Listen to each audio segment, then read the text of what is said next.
Hi everyone, welcome back to Earl Grey Books. I'm Ellie and today I'm doing part 2 of my March What I Read wrap up. I don't really know what I'm calling these anymore. So I did part 1 on Saturday and I will link that below for you. This is the more exciting part because this is the books that I own and I don't think any of them I rated below a 4-star, so I had a really good reading month. I've got 10 of them here, I believe, and we're just gonna get started. We're sitting in this chill spot because I couldn't be bothered to set up my tripod today, so you're on a stack of books instead. This is kind of where I've been vlogging from, so let's move my hair out of the way and we'll get started. So first one I have is Heartstopper Volume 1 by Alice Oseman. I talked about this, oh no Percy, in my February book haul. No, you can't go there, that's where the microphone is. So this is a graphic novel that follows 2 side characters from Alice Oseman's first book, Solitaire. And it's just really cute and it made me happy. I gave this one 5 stars and I don't give out 5 stars very frequently, although I have I think maybe 3 times this month. It was a good month. But yeah, this just made me really happy and I can't wait for volume 2. I don't really know where I'm going to put these books after I've talked about them. This is something I didn't think through.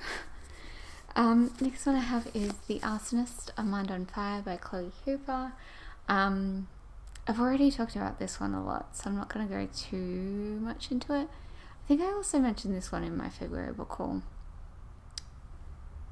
In fact, I think I mentioned the first 3 in my February book haul. This was part of the Stella Prize long list. It didn't make the short list, which it was robbed of. And this is one of the best books that I've read in a very long time. And I have a kind of like a mini review of it.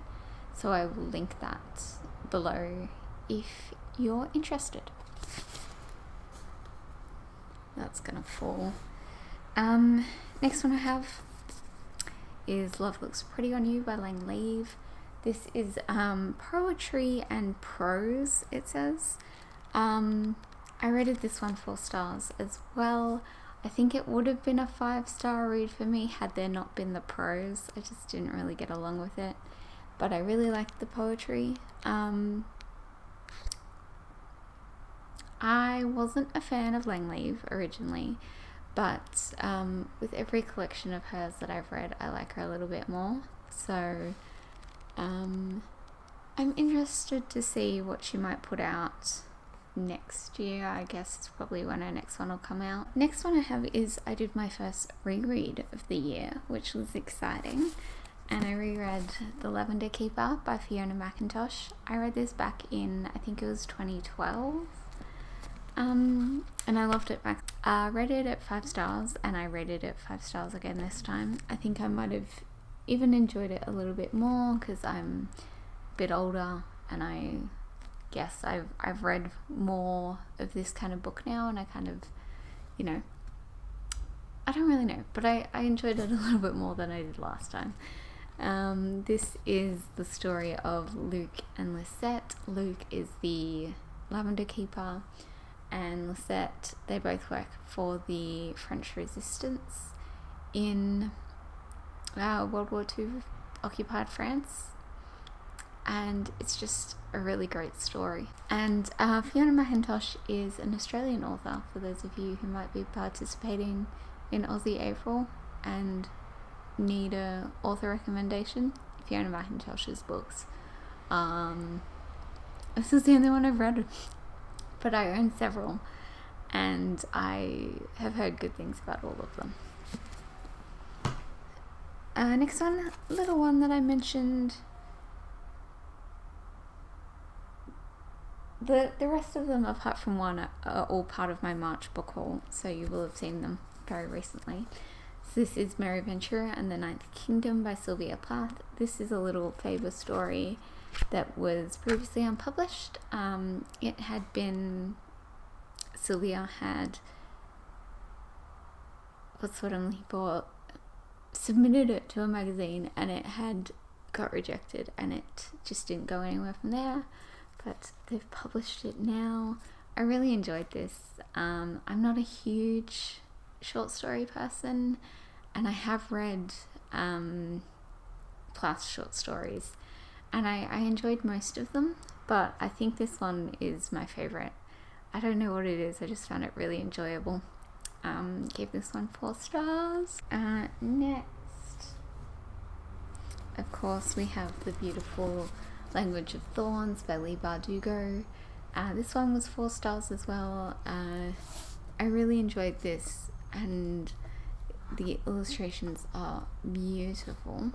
This is kind of like fairy tales from the Grisha world, and I'm not like a huge fairy tale, folk tale kind of person, so that was probably the only thing that like stopped this from being 5 stars for me.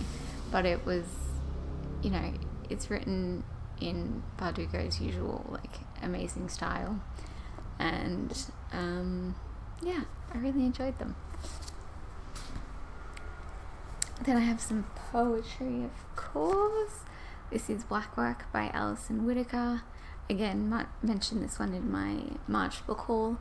I'm going to an event with Alison Whittaker in a few weeks' time. So I bought this one to read so that I can go into that talk knowing a little bit about what she's saying. So this one's 4 stars. I really, really enjoyed it. I haven't read a collection quite like this before. It's kind of like, it's a little bit of like a memoir, little bit of just like fiction, that sort of thing, but all the poems in it are incredible, and I can't wait to hear her talk, and hopefully I will do a little bit more talking. I feel like I've said talk too many times now, about this after the event. And then we're on to our last 3. So this one is another reread. This is Northanger Abbey by Jane Austen. When I was in hospital, one of my best friends, Sarah, came in and saw me. She's the best, I love her. And she lent me her copy of Northanger Abbey. So I have my own copy, which I read maybe 2 or 3 years ago now.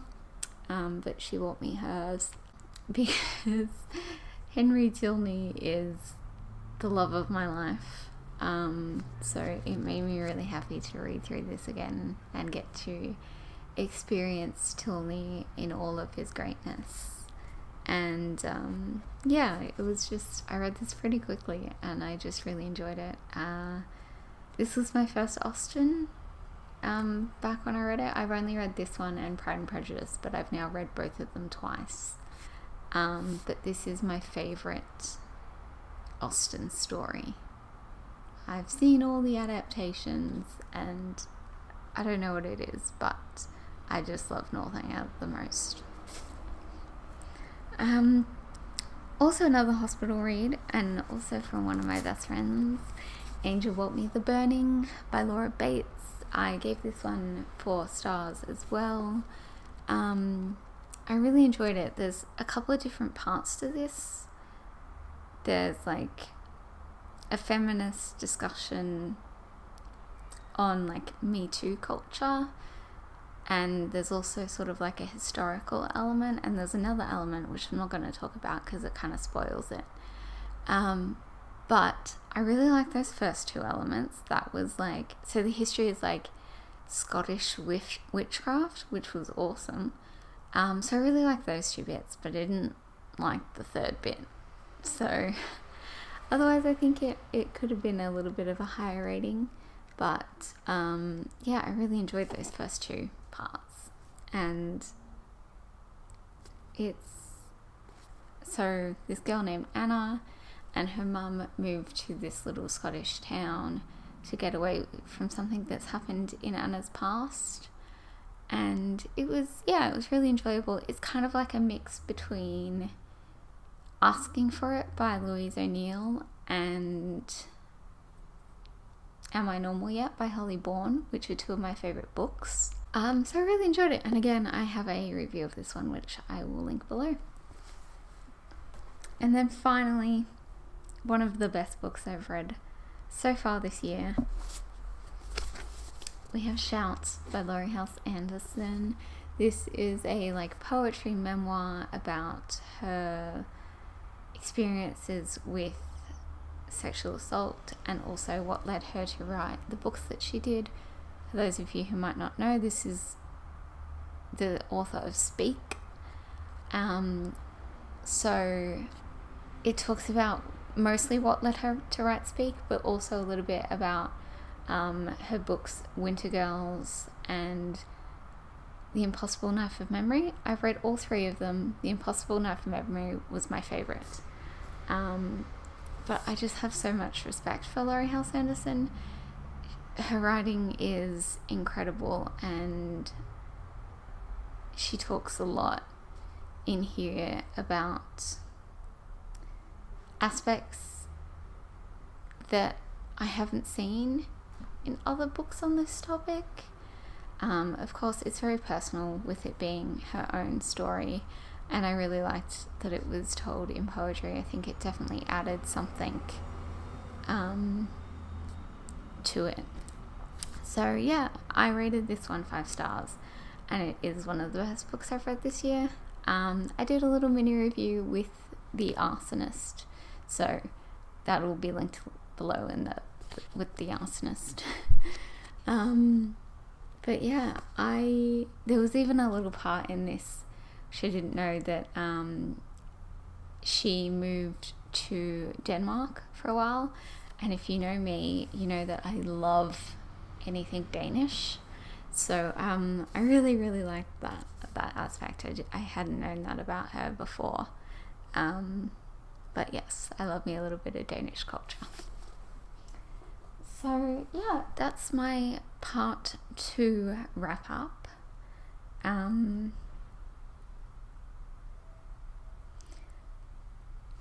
think I mentioned in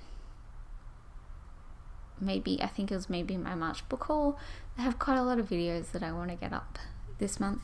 So I'm about to go and film another one that will hopefully be up for you guys super soon, maybe Wednesday, and I will see you all then. Thanks for watching. Bye.